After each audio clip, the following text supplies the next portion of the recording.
ಪುಣ್ಯಾರಾಧನೆ ಈ 3ನೇ ದಿನದ ವಿಶೇಷ ಕಾರ್ಯಕ್ರಮದ ಸಮ್ಮುಖವನ್ನು ವಹಿಸಿದಂತ ಬಸವರಾಜ ಹಾಗೂ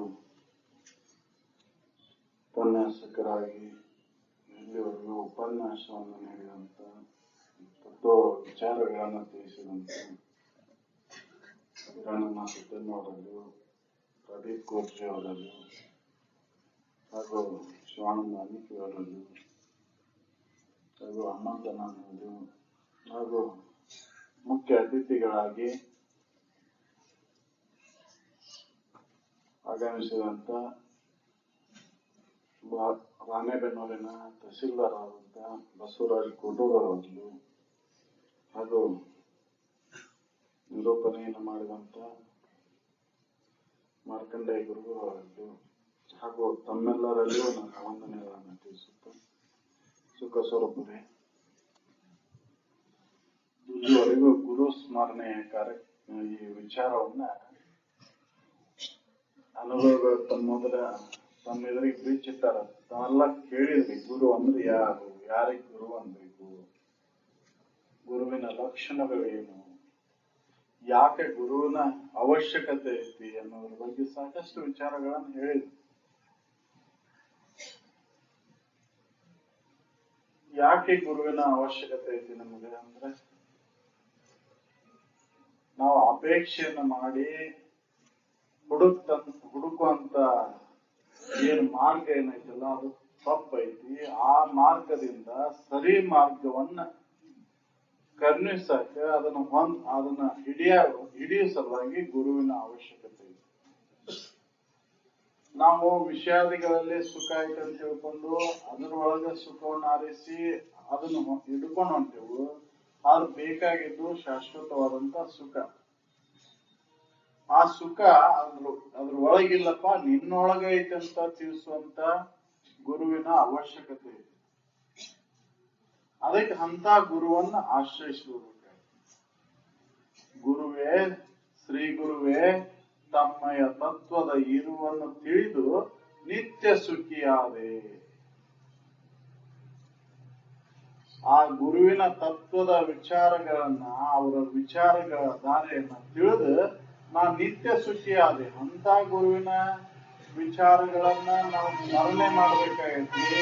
ಅಂದಾಗ ಮಾತ್ರ ಏನಾಗುತ್ತೆ, ನಾವು ಏನ್ ತಿಳ್ಕೊಂಡೇನಿ ಮೊದಲಿಗೆ ನಾಮ ರೂಪ ಕ್ರಿಯೆಯನ್ನ ಮೋಹಿಸುವಂತ ಇದ ಸತ್ಯ ಐತೆ ಅಂತ ಹೇಳ್ಕೊಂಡು ಇದರೊಳಗ ಸುಖಬೋಧೆಯನ್ನು ಇಟ್ಕೊಂಡು ಇದ ಕರೆ ಅಂತ ತಿಳ್ಕೊಂಡು ಇದ್ರೊಳಗ ಹುಡುಕಾಕತ್ತೇನಲ್ಲ, ಇದು ಸುಳ್ಳೈತಿ. ಅಸ್ತಿ ಬಾತಿ ಪ್ರಿಯ ಎಂಬುದೇ ನಿನ್ನ ನಿಜಧಾಮ. ಅರುವು ಇರುವು ಆನಂದ ಸ್ವರೂಪನ ನೀನದಿ ಅಂತ ತಿಳಿಸ್ತಕ್ಕಂತ ಗುರುವಿನ ವಿಚಾರಗಳು ನಮ್ಗೆ ಅವಶ್ಯಕ. ಅವು ಎಲ್ಲಿ ಸಿಗ್ತಾವು? ಸದ್ಗುರುಗಳಲ್ಲಿ ಮಾತ್ರ ಸಿಗ್ತಾವು, ಬ್ರಹ್ಮನಿಷ್ಠ ಗುರುವಿನಲ್ಲಿ.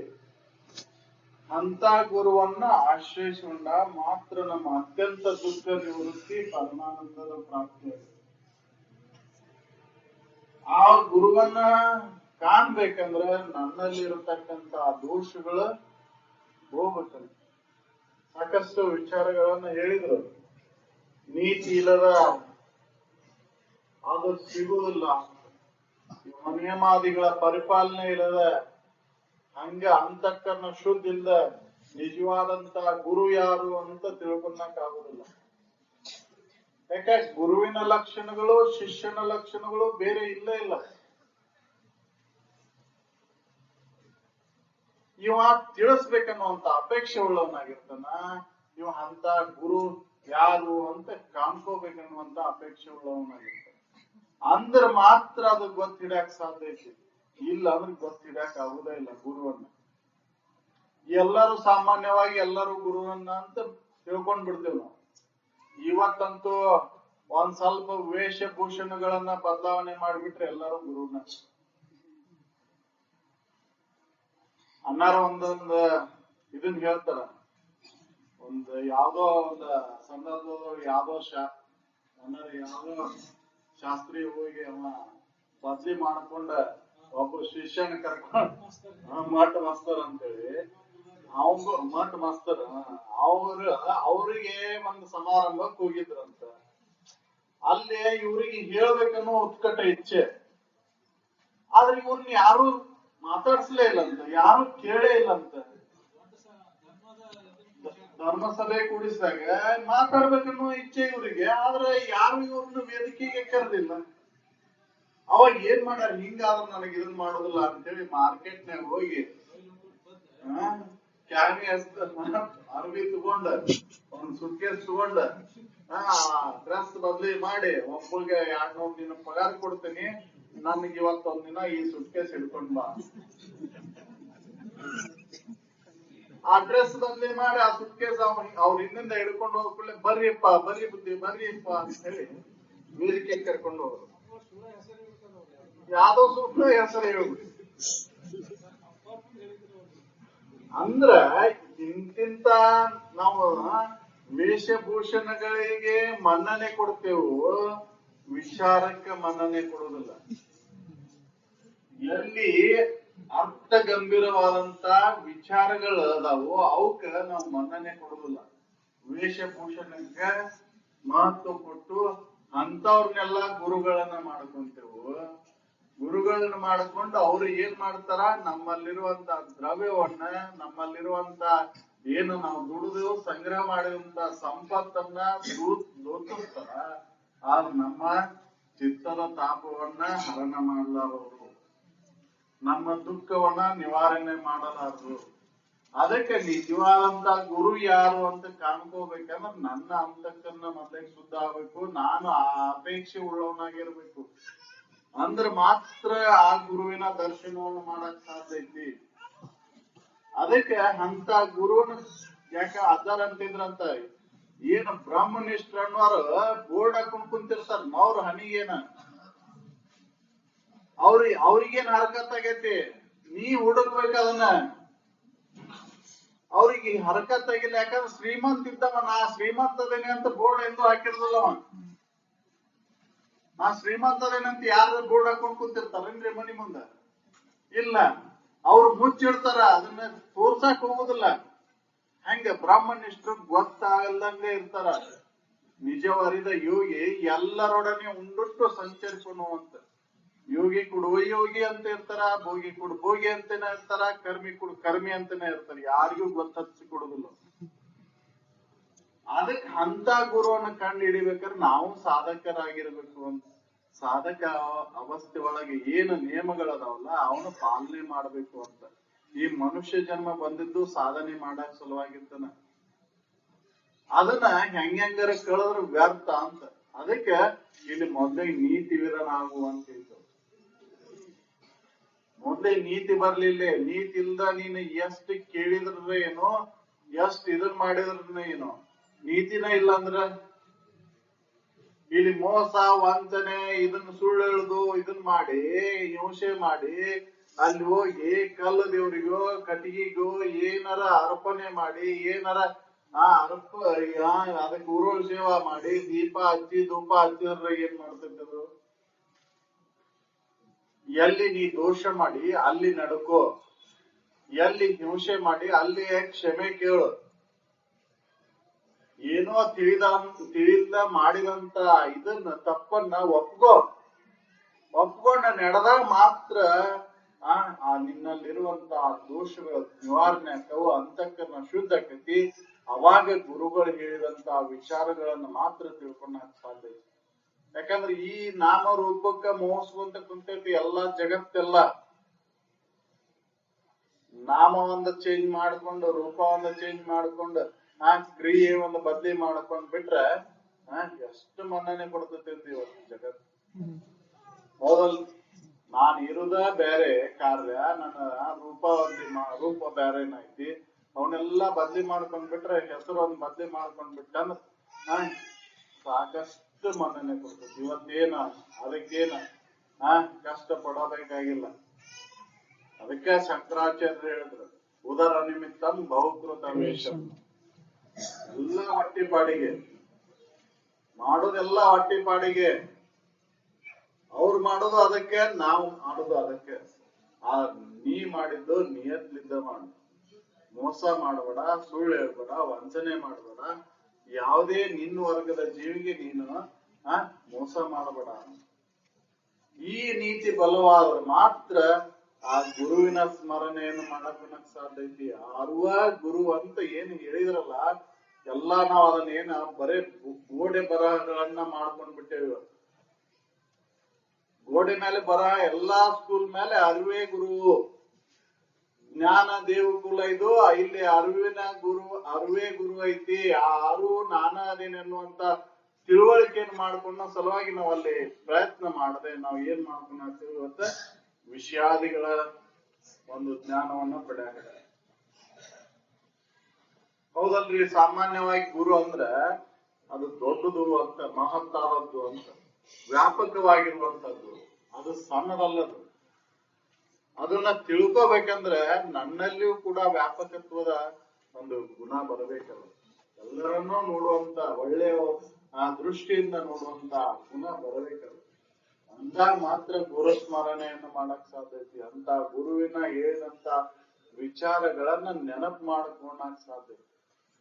ಈ ದೋಷಗಳನ್ನ ಇಟ್ಕೊಂಡು ನೀವು ಎಷ್ಟೇ ಮಾಡಿದ್ರು ಕೂಡ ಅನ್ನಾರು ಆತಿ, ಅಯ್ಯೋ ಪಂಡಿತರದ್ದು ಹೇಳಿದ್ರಲ್ಲ, ನೀವು ಫೋಟೋ ಇಟ್ಟು ನೆನೆದ್ರು ಕೂಡ, ಅದಕ್ಕೆ ಏನ್ ಮಾಡಿದ್ರು ಕೂಡ, ಹೂವ ಹರಿದು ಧೂಪ ಹಾಕಿ ದೀಪ ಬೆಳಗಿದ್ರು ವ್ಯರ್ಥ.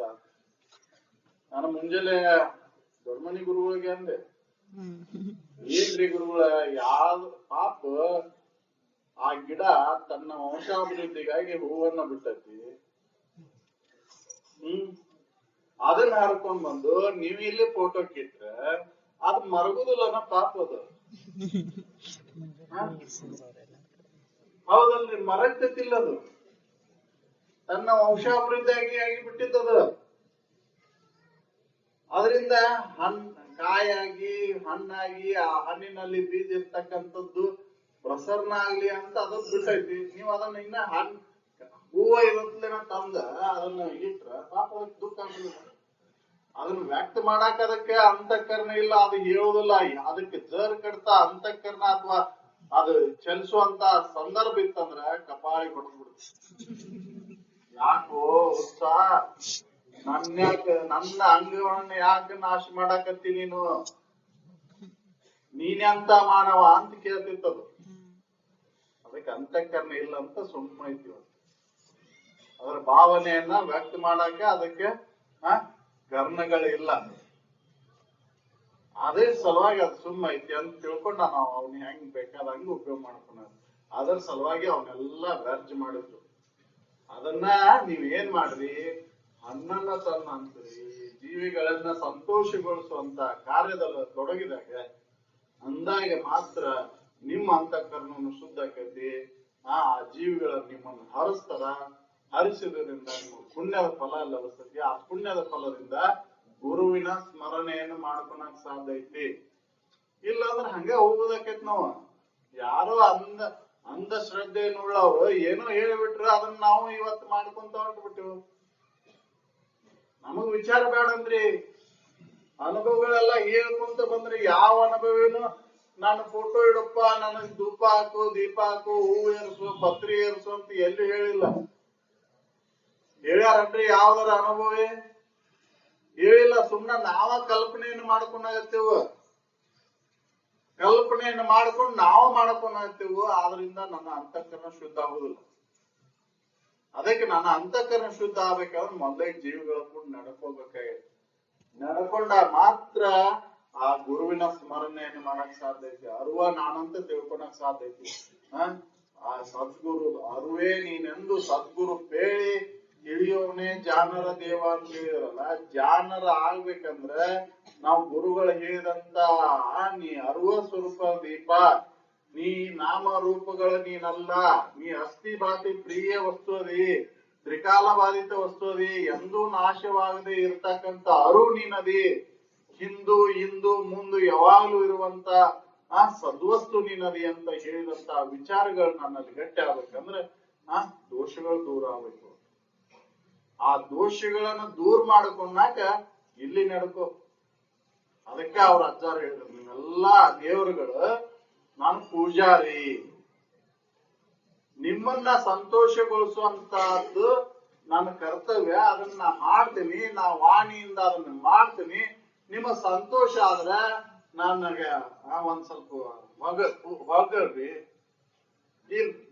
ಈ ಪರಂಪರೆ ಅಂತ ಹೇಳ್ರಿ, ಇಲ್ಲ ಅಂದ್ರ ಬಿಡ್ರಿ ಅಂತ ಹೇಳಿದ್ರು.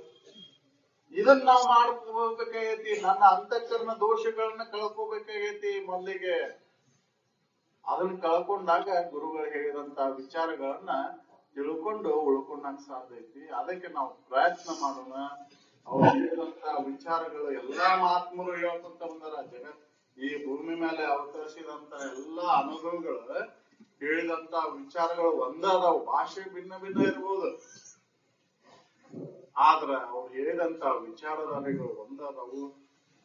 ಆ ವಿಚಾರಧಾರೆಗಳನ್ನ ನಮ್ಮವನ್ನಾಗಿ ನನಗ ಓದವು ಅಂತ ತಿಳ್ಕೊಂಡು ನನ್ನ ಅಂತಃಕರಣವನ್ನು ಶುದ್ಧ ಮಾಡ್ಕೊಂಡು ಅವನ್ ಸದಾ ನೆನಪು ಮಾಡ್ಕೊಂತ ಉಳ್ದಾಗ ಮಾತ್ರ ಆ ಗುರುವಿನ ಸ್ಮರಣೆಯನ್ನು ಮಾಡ್ಕೊಂಡಂಗ ಆಕೈತಿ.